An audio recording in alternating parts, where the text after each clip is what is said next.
You're listening to the Laugh Factory Podcast Network. For more shows, visit the podcast page at laughfactory.com. It's the Afterlaugh, Afterlaugh. Welcome to the Afterlaugh, Afterlaugh, Afterlaugh. Afterlaugh, man. Go ahead, pull up a chair. All right.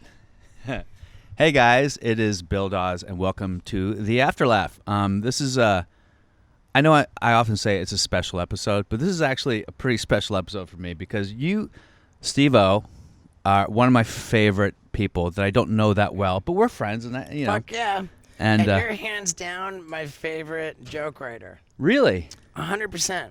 Oh man, now, that's good to hear. I've been on this comedy club circuit for approaching 9 years. Oh wow. Yeah, Okay. from the fucking beginning, I was trying to get help writing, and nobody, to date, nobody's ever written a bit for me. You just can't write a bit. I for know. me. Well, that's because I don't really have bits as much as I have experiences, which turn into bits. yeah.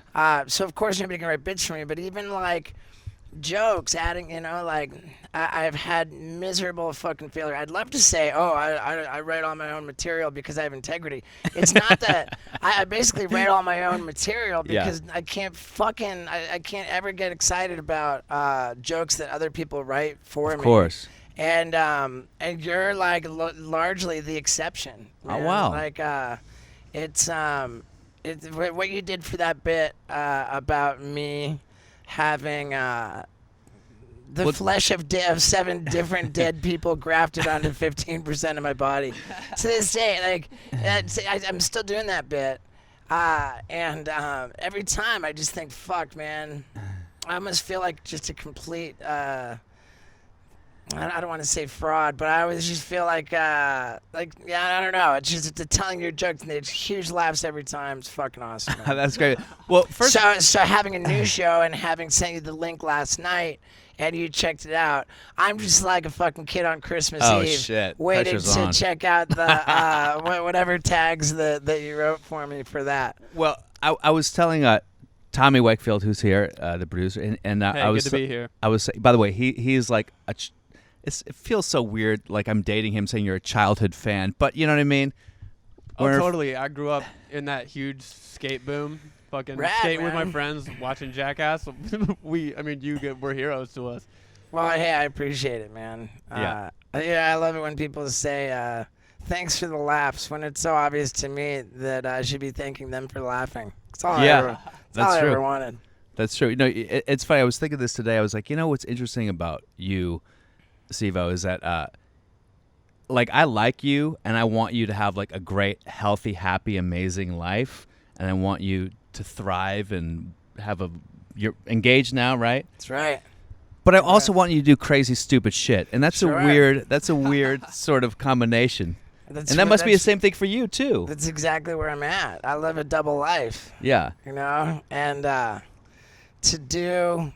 Yeah, plus I'm in my fucking 40s. It's how much longer can I do this really crazy jackass shit before it gets creepy to watch? That's that's a legitimate question, and I feel like I'm kind of racing against the clock for one big last push. Oh my God. So now you have another dilemma, which is not only are you getting older, but you also want to top.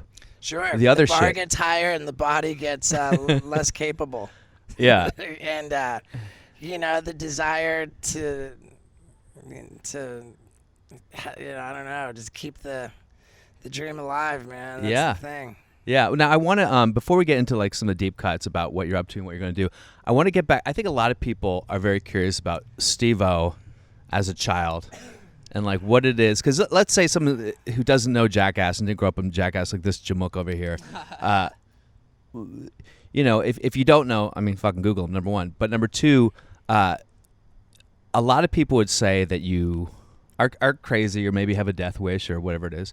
And growing up usually gives the clues to why people have that type of mentality. And I'm wondering, what was your upbringing that kind of got you into that world? Well, I had a super successful father He was a successful CEO of various companies.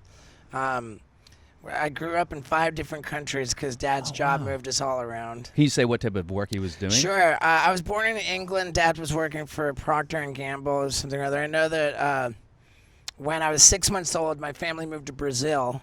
Dad was the president of all of Pepsi-Cola. Sorry, Pepsi-Cola in all of Brazil. Oh, wow. So, like, when I was 6 months old, Dad was already, like, popping off. He was balling. Yeah. And they had live-in maids, right? Like nannies kind of deal.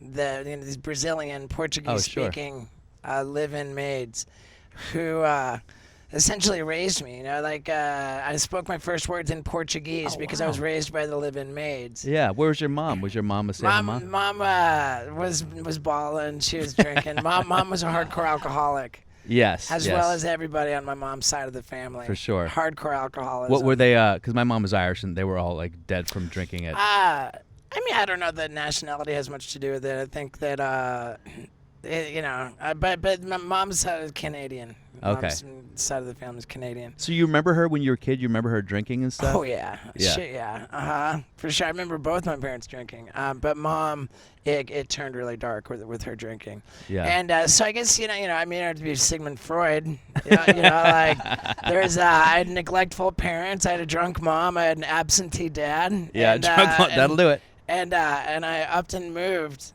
Yeah. Like every couple of years. So there must have been, I guess, not to reduce it too much, there must have been a need for attention. Like you wanted attention. Sure. I think that there's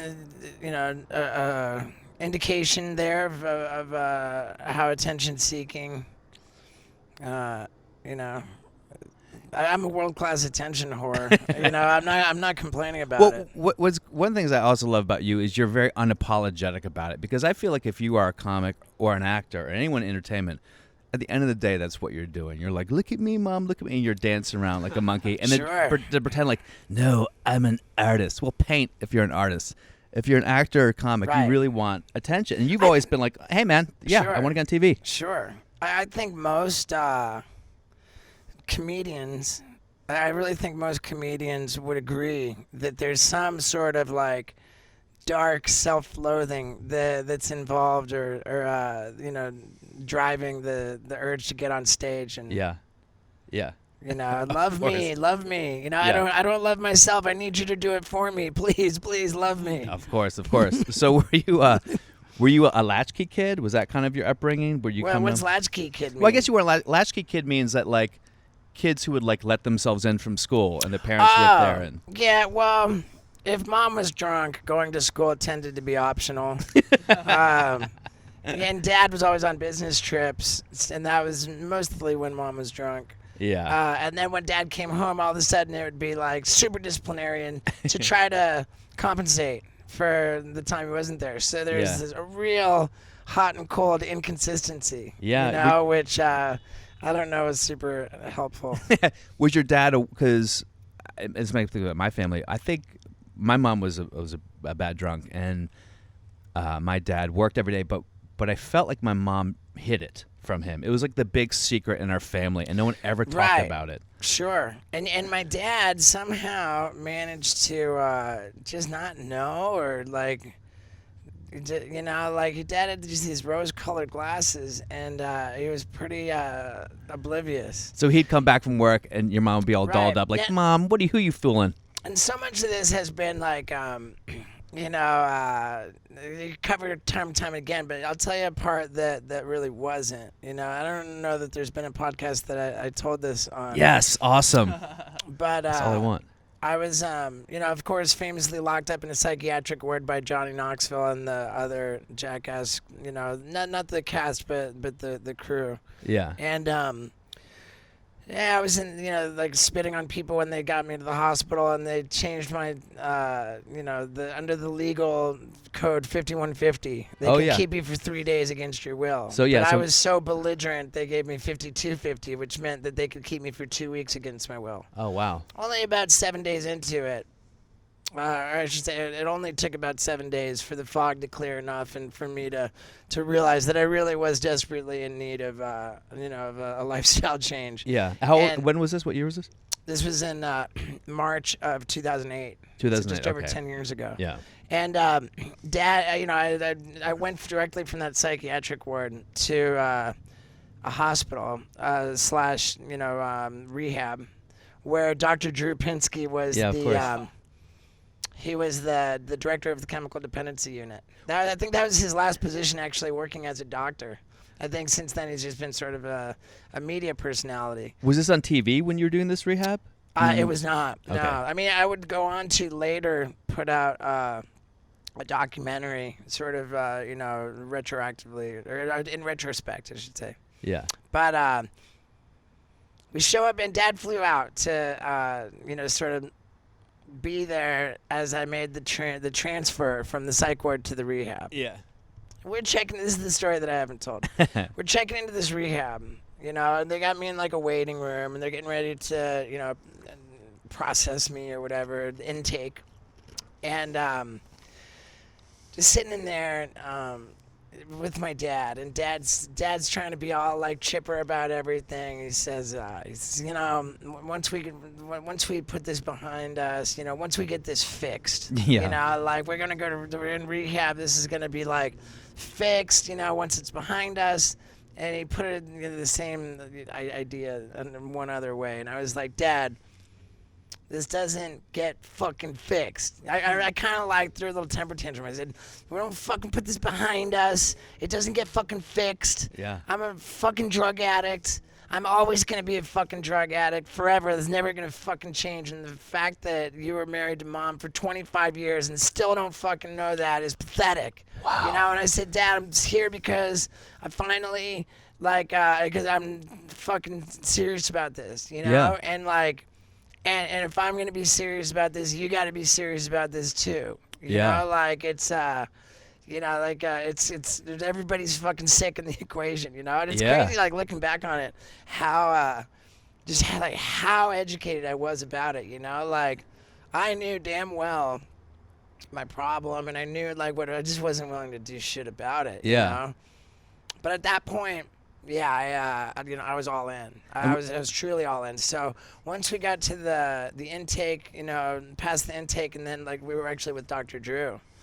I said to Dr. Drew, because I was acutely aware of what the statistics are. Yeah. I had been in rehab once before, 13 years prior to that. In 1995, Mom locked me up in rehab. Your mom did? Mm-hmm. It was the same thing, 5150 type of deal? No, that was I'm only bailing you out of jail if you go straight to rehab.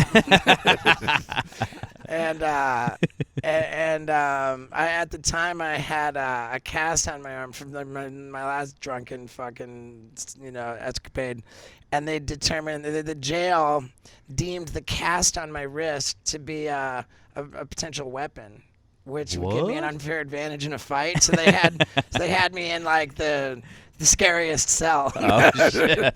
There's like the most long-term hardcore inmates. Yeah. Because I had this cast on my wrist. They wanted to like level the playing field. Yeah. And I didn't want to be in there. So Mom said, I'm not bailing you out unless you go to rehab. How long were you going to be in jail for if you didn't go to rehab? Oh, fuck. I would have been in 30 days. That's a good question, man. Probably.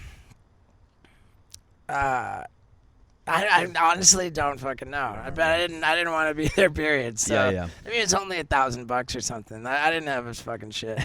But in any case, back in 1995, I remember a counselor saying to all of us patients, he said, all right, 95% of alcoholics died drunk of causes related directly to alcoholism.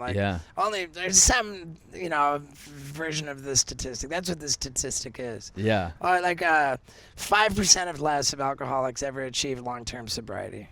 What? Yeah. That's crazy. I never knew that. Now, of those alcoholics who are actually working a program of recovery. Yeah, it's better. There's probably.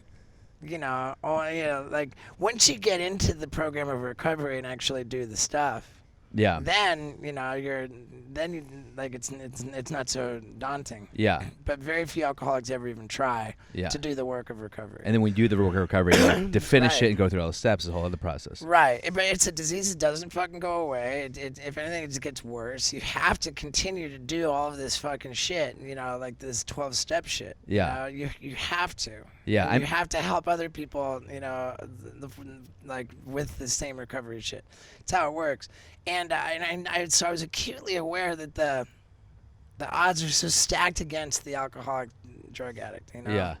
And so when Dr. Drew, we were talking to him, on this intake bit, I said to him, I don't want to fucking waste my time doing this, like I know the odds are not in my favor, and I said to him, however long you recommend that I be in this rehab, I want to stay significantly longer. Yeah. Because I know that the odds are against me. I want to give myself every possible advantage. I want to get this fucking right. I do not want to waste. If I'm going to do this, I'm all in. I don't want to waste my time. Yeah. And to his credit, and I give him a lot of credit for this, because that's essentially handing him a blank check for a place that, like, I forget what it was, but Passages Malibu was one of these fancy. It wasn't. It certainly wasn't cheap, but it wasn't known for its. It wasn't known for being luxurious. So it wasn't one of Horse those therapy there. Yeah. So there wasn't. Yeah. They did have tennis courts. Okay. I yeah. do Was it- remember there being That's what tennis the courts. level is. Was it the type of place where you walk around like, oh, that guy. Oh, I like your TV show. Oh, that guy. Was it one of those I things? have a funny thing though. I'll tell you in a second. But Drew, it was like handing him a blank check, and he said, no, like I don't recommend you be here for more than 30 days, but then I recommend you go into a sober living, a halfway house sober living facility. Yeah. Which is like something that most people really, like, here you gotta be, like, scrub toilets. You gotta be in bed with your lights out at a certain hour. Yeah. Well, explain to people what sober living is, because I It's met like a girl at sober living. We started dating while she was in sober living, but most people don't know what it is. It's a transition sort of living situation where, after you go to rehab, if you think you're going to go to rehab and just go right back to wherever home you were in, Yeah. to go back to where you were doing and what you were doing, that got The same you in rehab, shit. Yeah, they got you in the first yeah, place. then you're just gonna, you got to start over. You got to start fresh, and you need to really change everything about your lifestyle. And so you can't just go back to the environment that led you. Yeah. Where, and for that matter, you can't tackle this shit by yourself at all. I mean, you can't, so if you're gonna be alone with your thoughts, that's the most dangerous place to be. Yes. You want to be surrounded by people in a safe environment, and not be alone, and sort of do it it's a we thing, and so yeah, you live in a sober living. It's I had a roommate.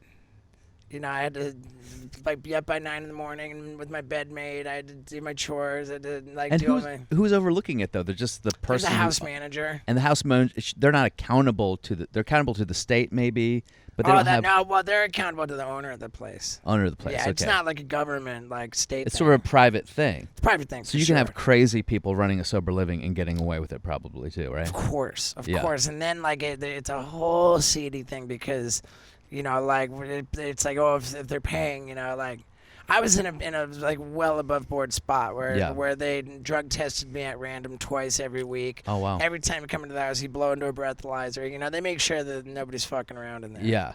And so and I ended up staying in sober living until I had 2 years, which is For 2 years. 2 years of sobriety before I left. No, I think one of the questions I have about the sober living, and I think some other people might too, is and it's also one of the problems I have with the program. I've never been to the program. I went to NA a couple times because of my mom and stuff, and I don't know why, like a moth to a flame, every girl I date has had addiction problems, but there's a problem with sex and shit. Because you have a bunch of people who have some form of OCD, maybe you could argue that alcoholism is that, and then all of a sudden that's cut off, and they're like, but I have this brain that works like this, and now I need something else, and I'm going to fuck you. So yeah, I imagine. Yeah, for sure. That happened to me, man. I ended up in sex addict rehab after that.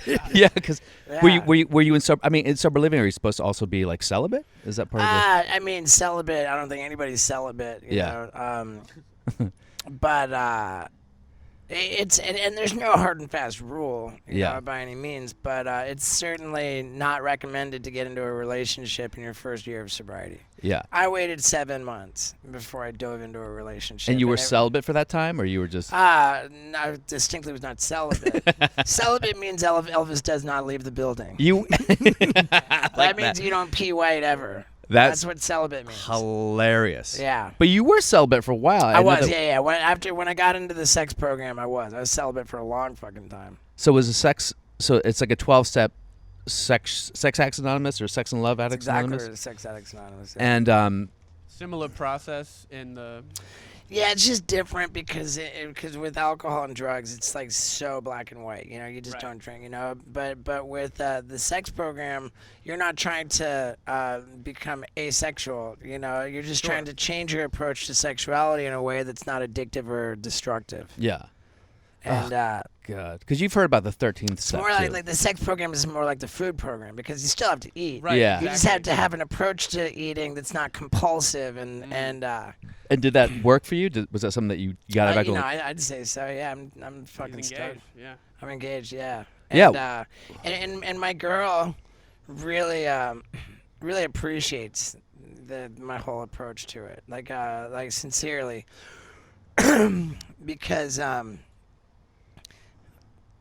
it's our relationship is based on that. You know, I preemptively did all of that work so that I could have a healthy relationship, and a life yeah. partner. Well, let's say one of the other people here might have some worries about being a sex addict. What advice would you, Tommy? No, what advice would you say? Yeah, no, I think a lot of people, a lot of comics. I mean, I think that you'd hardly be human if you didn't have some kind of an issue around sex. You know, Yeah. it's like, yeah, it's a tricky thing. But So what was your how? Because I imagine it goes back to childhood. They go, there's something about your Sure. childhood. So it's probably linked to the same thing that made you become Steve-O, the same sort of need I for think so. validation, I guess. There's that fear of abandonment, whatever, neglect, attention seeking. There's a lot of that. Yeah. Yeah, and if you're asking what characterized my my acting out behavior, it was mostly just like once I started. I mean, I always was just like, you know, trying to act out, like put up the numbers, you know, like have as many, you know, the sexual encounters as I could possibly achieve. And you know, as I got older, it really just struck me that I was on a path that didn't lead to being really happy, you know, like trying to hook up with random chicks everywhere you go all the time. Yes. When you're almost 40, it's kind of like not that cool anymore, you know? Yeah. And I had an old joke. I was like, you know, here I'm almost 40, and I'm like, I don't want to be 50, you know, physically falling apart and trying to hump everything that moves. I don't want to turn into Pauly Shore. Yeah. Well, no, it's funny you said that because you know, in the comedy world, obviously you go around, you see a lot of comics who are, I don't want to name names, obviously, but I you don't know. think it's like even Charles- that like Charles Fleischer. Anyway, so there are people who are I like don't think 50s and it's 60s with their like Instagram model, and you're like, that doesn't look cool, actually. You think it looks, you walk in as a 6-year-old man with a 25-year-old girl thinking like, these dudes are jealous. But in my mind, I'm like, you look crazy, and she obviously has daddy issues. Right. I remember like the before I got in this relationship with my fiance. I remember going to some event like you know, this is back in like 2016, and Tony Hawk had a Tony Hawk Foundation fundraising dinner at some huge like Bel Air mansion, you know, and Yeah. it was like all like just like Celebrity Central and like skateboard legends and Yeah. you know, the Bones Brigade and like just all these like rad people. And you know, Tony Hawk is now 50. At the time he would have been, I don't know, like maybe 47 or something. But here, like I was sitting next to Rodney Mullen, who is like, you know, same age. Mm-hmm. And like Rodney Mullen with his wife, and I had this like, I don't know, like 22, 23-year-old chick with me, Yeah. like a total Instagram model, and I felt like just such a fucking creep. yeah. I really did, you know. It's almost like, I don't know. Like I know exactly what you're saying, and I almost like daddy issues, and it just comes across as like a predatory kind of thing. Almost. Absolutely, yeah. I mean, particularly probably now more than ever. Yeah. Now with that, my fiance is a lot younger than I am. You know. Yeah. But at least she's in her 30s. Yeah. Well, even it doesn't matter because you obviously like are committing to her. Right. And you love her, and that I want to get to your fiance later. I also want to go back a little bit too because we were talking about growing up, traveling around. Then you got into the skate scene. Was that the first sort of foray into the world of Jackass? Was it? I know it was the skate magazine. Well, the skateboarding led me to the video camera when I was 15. I made my first video. And was it dangerous, or was it just hey, these are tricks? For the most part, it was just these are tricks, and there was wow, that was a heavy slam. I fell down, or yeah. There was some silly stuff, there was definitely some goofiness, but it wasn't really stunt stuff until I got to college. So when you're at that age of 15 and you're filming, I guess it's like what, an old video VHS thing? Technically VHS-C, meaning VHS-C. compact. Yeah. And how would that disseminate? How would that go around these videos? Then I would put the VHS-C tape into the VHS adapter, put that into a VCR, which was plugged into another VCR, hit play on the first one, and hit record on the second one for the select bits. Yeah. And then once I had the edited, take the second tape, put it back in the first one, hit play with a cord running from the stereo to lay music over it. So I'd be like, and you used to lose resolution every time you record it. So by the time it had music on it, it looked fucking awful. And it was like, the resolution was like, now there's like 4K. It was course, like 4 ridiculous. back then. So you would take this tape and then you would mail it to places that. Once the stunts, started happening, and then it was like I had like an assembly line going with play and record. Like I was like stacks. There'd be on one side of the the blanks, and then they would turn into a stack of recorded ones, and I would physically mail them from the post office. Yeah. Oh, that's great. And so you were in high school doing this. Was there before you got into college? No, this was after college. The stunts really started in earnest in college, and I dropped out and pledged to become a crazy famous stuntman. That's awesome. So you were how old when you dropped out of college? I just turned 19. Just turned 19. You dropped out. You're like, I'm going to do this. What was the first nibble that you got from someone who could actually put this out? Was there a moment where I'm going to be professional? Did you have interest, or you were just flying blind? Did you have a dream company you were sending it to? Were you trying to get sponsored, or where were you sending the tape?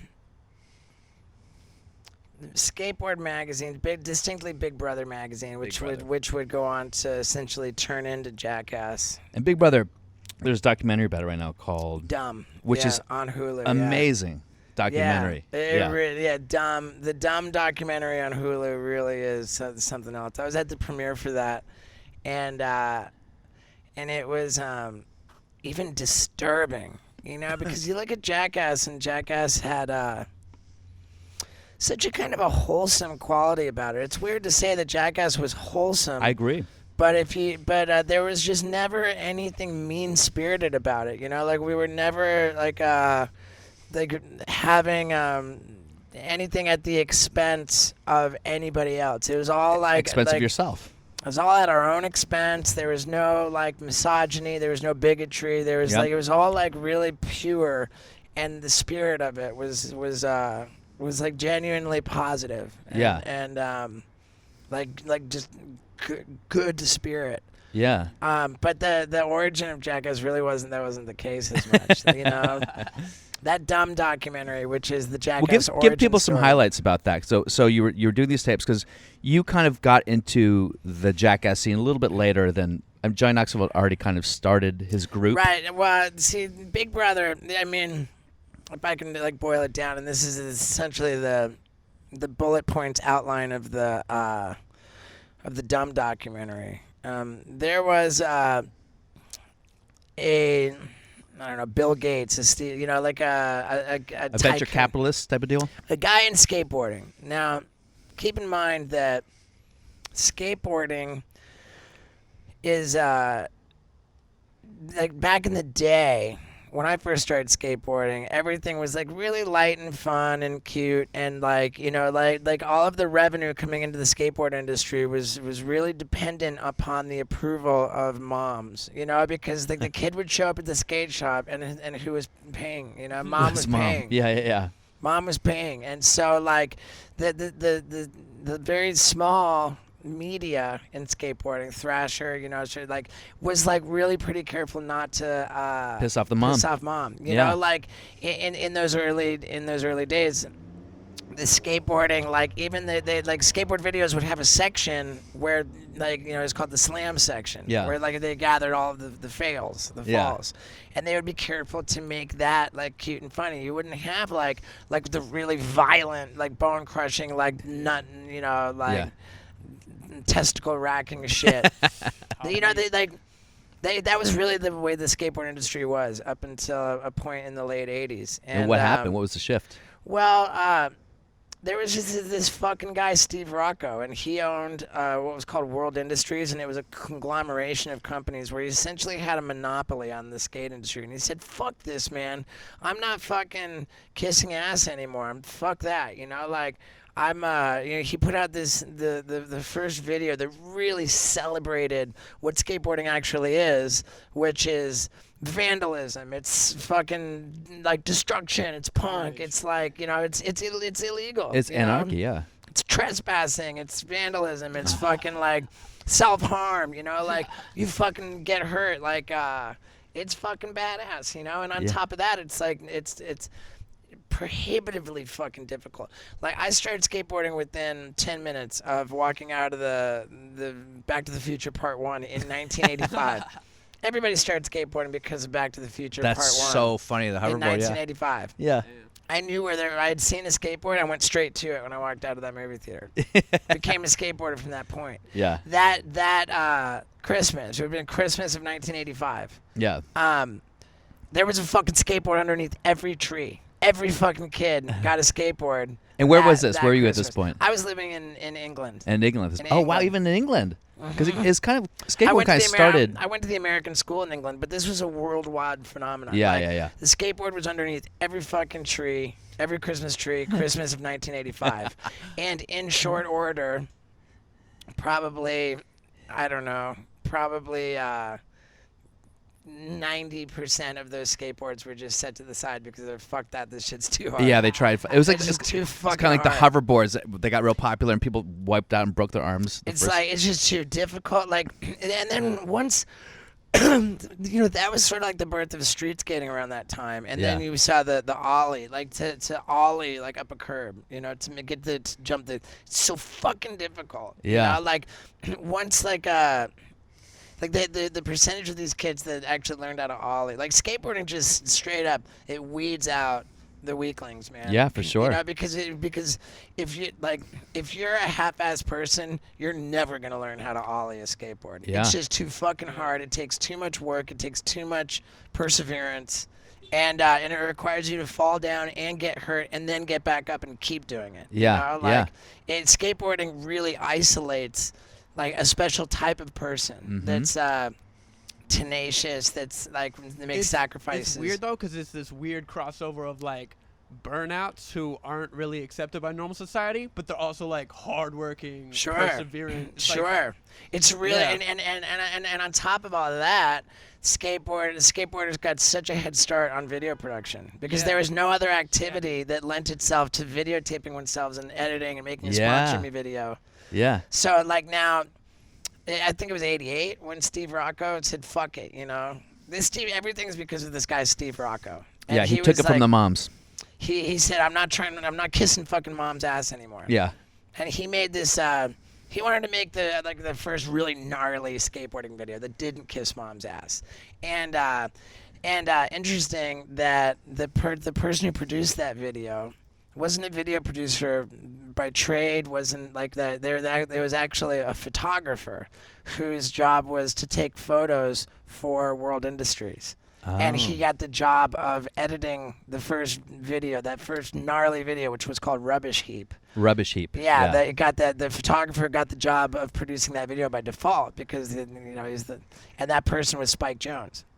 Oh, wow. Yeah, Spike Jonze started out as a photographer for Steve Rocco's World Industries. Wow. And so Steve Rocco was just like, fuck it, we're going to be gnarly, you know? Yeah. And the media of skateboarding was only really Thrasher and Transworld. Those were like the two main things. So Steve Rocco was like, I'm not kissing anyone's ass, fucking skating's gnarly, we're fucking gnarly. And he would like promote World Industries, which was all these different companies. His World Industries ads were like deliberately like fucking edgy, like to put it mildly, you know? And there was like one ad that he submitted to Thrasher and Transworld. It was just, all it was a big full-page picture of a kid with a gun in his mouth. Like little kid with a gun in his mouth, and it said, World Industries, kill yourself. No skateboarding, just World Industries, kill yourself. Crazy. It had a kid gun in his mouth. And that was an ad in Thrasher. He submitted it to Thrasher and Transworld. And I mean, that's how I remember. If it wasn't exactly that, it was exactly. It's a kid with a gun in his mouth. And and so both Thrasher and Transworld sent back this ad to Steve Rocco. They're like, dude, if you think we're gonna run this, you're out of your fucking mind. Yeah. You know, there's no fucking way we're gonna. This is not suitable for our magazine. Our magazine's for kids. You can't tell kids to kill themselves. We're not gonna do it. and one of the two magazines, like the editor in chief, like went a step farther and said, hey, you know, like I'm personally really offended by this because when I was in high school, one of my best friends like killed himself. And Steve Rocco said to the guy, he said, oh man, I'm really sorry to hear that. He said, hey, man, maybe you could do me a favor. If you could just like write down a list of every little bad thing that's ever fucking happened to you so I can model my business over your little fucking sensitivities. Holy, this guy's hardcore. So yeah, write down a little list of every bad thing that ever happened to you so I can be careful about you. That makes me think about the World Sam comedy right now. And so, right, exactly. So then Steve Rocco said, you know what, Thrasher, fuck you. Transworld, fuck you. If you don't like my fucking ad, then fuck you. I'm not going to run any fucking ads here because I'm bigger than you. Like, I don't fucking need you. Like, I'm fucking Steve Rocco World Industries. I'm going to make my own fucking magazine. And so he started Big Brother. That's how Big Brother was started, was by Steve Rocco, for no purpose whatsoever other than to say fuck you to Thrasher and Transworld and to publish filth that would never ever be allowed in Thrasher or Transworld. So Big Brother. It was like more than, yes, it was a skateboard magazine, but it was only like just to be a forum, like a place to print shit that specifically would not be allowed. That was almost like the filter on Big Brothers. If it would be allowed in Thrasher or Transworld, then it should not have a place in Big Brother. That's crazy. And its purpose was to be offensive, and that's it. And on top of that, they're selling it to little kids. So where'd they sell? Where they sell everywhere, like every magazine shop? I think it was mostly just in skate shops, and it was filled with fucking nudity. It was filled with nudity. They had like legitimate articles like how to buy crack, like how to make a fake ID, the 10 most efficient ways to kill yourself. Like that's right. I remember that in the documentary. And then they had the kids issue, which was like, I mean, like they're marketing this to little kids, and that's why I say that when Jackass was such a wholesome, like good-spirited thing that wasn't at anybody's expense. Like Big Brother was very, very much not that. Because right off the bat, like it was marketed to kids, and it was very not in a good spirit. It was like, so when I was at the premiere for the Dumb documentary, it was like really jarring. It was distinctly disturbing. Like, wow, like our origin was like kind of icky. Yeah. You know, I mean, and it's a rich and incredible history, and it'll never be repeated. But I walked out of there feeling kind of dirty. Yeah. Is Steve Rocco, was he involved with Jackass? Was he a part of that? No. What happened when they put out the kids issue, that was like too far. Were you involved? Were you involved with Big Brother at this point? You were featured on a lot. The kids issue came out, and there was such an uproar that it actually like really got like nationwide media attention. Like it was like on the news. Like holy fuck, there's this fucking magazine being sold to children that's got X, Y, and Z examples in the magazine. So what in the kids issue was that when they had How to Kill Yourself? It was like no, they were asking like kids like, do you have any pubic hair yet? like would you fuck your mom? Like if it would magically make you like a pro skateboarder, would you fuck your mom? You know, like it was shit like that. And like honestly, in the world of Big Brother magazine, like that wasn't really like that. Wasn't the craziest It was just thing. Because it was the kids issue that's what got all the attention. Of course. And in the midst of all of that uproar and all of the news coverage, Larry Flint found out. Larry Flint caught wind of it. Yeah. And he said, "Oh, what? You know, like First Amendment, fucking, huh?" And he was like, he just loved it. And so Larry Flint bought out Big Brother magazine. Steve Rocco sold it to Larry Flint.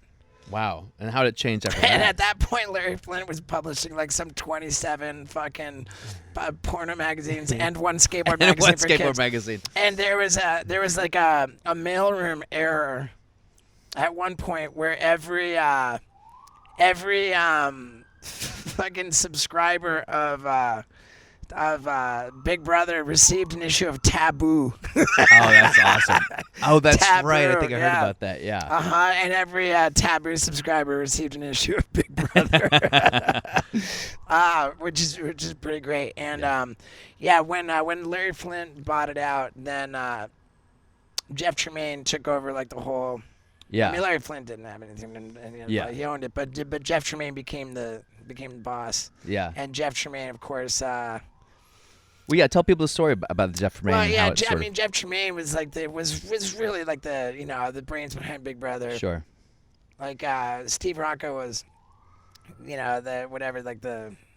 the boss. Jeff Tremaine was like the brains. Steve behind Rocco it. had to be a mafia guy, right? Steve Rocco, Steve Rocco's the Worldwide shit. Industries. Not worldwide, just world. World Industries. It's fucking dude. Steve Rocco's classic, man. Steve Rocco's classic. And I've never met him. I wish. Oh, really? That's too bad. Fucking wish that I could hang out with him at some point. But yeah, so now. The first issue that I was in of Big Brother was the very first issue that was published by Larry Flint. This was in, I forget what, it came out in maybe like August or September of 1997. Yeah. And Knoxville got involved a couple years before that in 95. Okay. You hadn't met him yet? Correct. Yeah. I met him in 99. Then, so they would do these. It was again filled with just the most, dude. Like it was such a treat when the new issue of Big Brother would come out. Yeah. I fucking loved it so much. Like, I just loved that shit. And I mean, it had a real cult following. Yeah. And every year or two, maybe every 2 years, I guess, maybe even more. I don't know. Then they would put out a Big Brother video.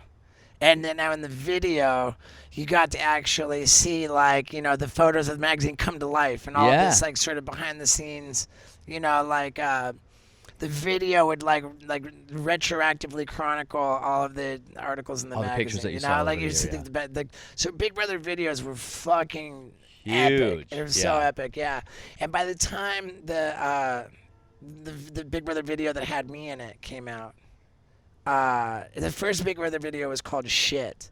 The second Big Brother video was called Number 2. The third video was called Boob, which if you held it upside down in a mirror said poop. So when Boob came out, like the Big Brother videos had like, it came out to like pretty legendary like fanfare. That must have been huge for you that you were in the video. Yeah. It was. Yeah.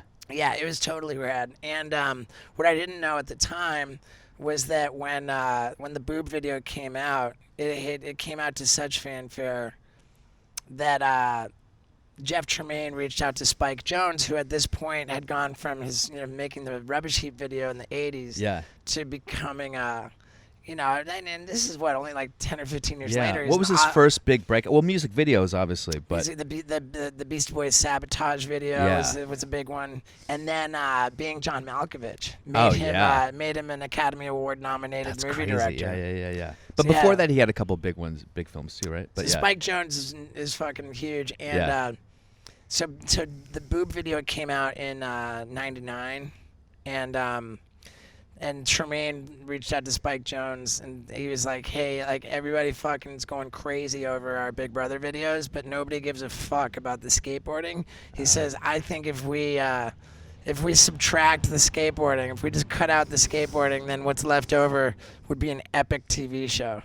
And so when they made a South Park-esque 10-minute long videotape. A sizzle reel. Right. Yeah. Yeah, of everything from the Big Brother videos minus the skateboarding, and that was me and Knoxville. What were you doing in that? Like jumping off buildings and bridges while on fire, and drinking bong water, and like what else? Like pooping. Lighting shit on fire. Like there's like a lot of acrobatics and lighting on fire and drunken shit and drinking bong water. Yeah, and how long was that video? The video all told was probably about an hour. Okay, so you do this hour video. So already at this point, do you already have a cult following? Like you walk down the street, people are like, hey, it's the dude from the Big Brother video. Was this going on here? I didn't have I did get recognized, not super frequently. Yeah. But yeah, there's a little bit of a following there. Yeah. Yeah, and I got on the cover of Big Brother. Oh, nice. In 1999. Yeah. 97, I went to clown college, and that would have been. I think we talked. Yeah. Yeah, when I went to. Where was that? Sarasota, Florida. Yeah. And you were there for how long? It was I'm assuming you got kicked out, right? No. I didn't. I actually graduated, which is a little bit on the surprising side, given how I. What was that like? At that point, you must have been like, wait, I'm a bigger clown than all you motherfuckers. Well, no, I hadn't really accomplished much of anything. I did have a skill set, and I did have like a healthy amount of video footage, but I had zero traction. Yeah. And my plan to become like a world famous, famous stunt guy, home video, artist. Was there something that you were looking up to, like an inspiration there was for zero that? Precedent. There was zero. There was zero precedent. Maybe Evel Knievel, but not even. There was some comic relief in skateboarding videos that I aspired to add to. Yes, exactly. Yeah. Right. And so clown college. At that time, like I went when I found out about clown college. My goal was to further. Yeah. I went. My intention was to further my goal of becoming a stuntman by legitimizing my craft. With affiliation with the circus. Like I'm not just a dipshit who lights himself on fire and does simultaneous fire breathing backflips. Yeah. I'm a trained circus professional. That makes sense. Yeah. And so it was like sort of to just further my cause, and it totally worked. Oh yeah. Really? So you felt like you learned a lot there? Yeah, the Big Brother guys got a kick out of it that I was a clown. Like, I was. That first magazine came out with me, and the first Larry Flint issue, there was where it had me in there, and they came out while I was in clown college. Oh, that's awesome. And they knew that I had gotten accepted before they printed it, so they're like, and now, like, congrats, Steve. He's becoming a clown. That's amazing. I love that. So you made this. The sizzle reel was made, and then it was pitched as a pilot to a bunch of places, MTV or. Yeah, I'm not sure where all it was sent to, but I know that there was something of a bidding war between MTV and Comedy Central. Oh wow! Knoxville says they were throwing nickels at each other. But yeah, then that's a big risk. So they did the pilot, and the pilot. I don't think anybody saw it as a risk at all initially. I mean, it was cheap to make. The budget for it was so low, and once it came out, the ratings it was the highest rated show of its kind as far as like a half-hour format. Yeah. And that was the first episode. I got a call when episode 3 aired, which was, of course, 2 weeks after episode 1. So 2 weeks into it, it was officially the highest rated show in the history of MTV. Oh, wow. Barring, of course, like a VMAs or anything like that. Yeah. But of a half-hour format, sort of pre-produced show, nothing had ever rated as high, nor I think ever been as cheap to produce. So the profit margins were undeniable. Of course. At this point. But as soon as it came out, kids started showing up in the hospital all over the country and even the world. Yeah, of course. And then it became like a liability fucking, nightmare. Like I don't know that there were ever any real serious lawsuits, but like the fear of lawsuits and with of course. pressure coming from Senator Joe Lieberman, like really he did a whole congressional. He'd started like running like his whole fucking platform on like this is awful, it needs to stop, and like brought down a lot of pressure. But then you're also like, sweet, we're getting tons of free press here. I mean, they were playing reruns at like 5 p.m. That stopped. And then once we got into shooting seasons 2 and 3, which they ordered in one go, with all the pressure, the fear, liability, like the politicians, MTV's their standards and practices really started leaning on us and trying to water it doing a little bit, to protect themselves. Yeah. And Knoxville was not having any part in that bullshit. Of course. Knoxville said, I'm not fucking doing a watered down version of this. If you're going to tell me that we can't do what the fuck we want, then I quit. Yeah. And he did. He quit the TV show entirely. Oh, wow. And, after how many seasons? After 3? 3. Wow. Yeah, 3. And then they ran back to back. It was a very short run. And Knoxville had always wanted to quit sort of while people were wanting more. But I think at that point he was pretty well aware. Because I remember being like, dude, my attitude was like, dude, fuck, I can't even believe this. Like, I was so stoked to be in skateboard videos. Dude, we're on fucking national television. Yeah, of course. That was like when it first came out. And Knoxville was like, yeah, like, big whoop, we're on basic cable. That was how he said. He viewed it as like, yeah, we're on basic cable, like we're nobodies. So he already had a bigger plan? Oh, that's big crazy. time. And so he was, I think, thrilled to have all of this heat coming down, because then he could quit. They distinctly wanted more.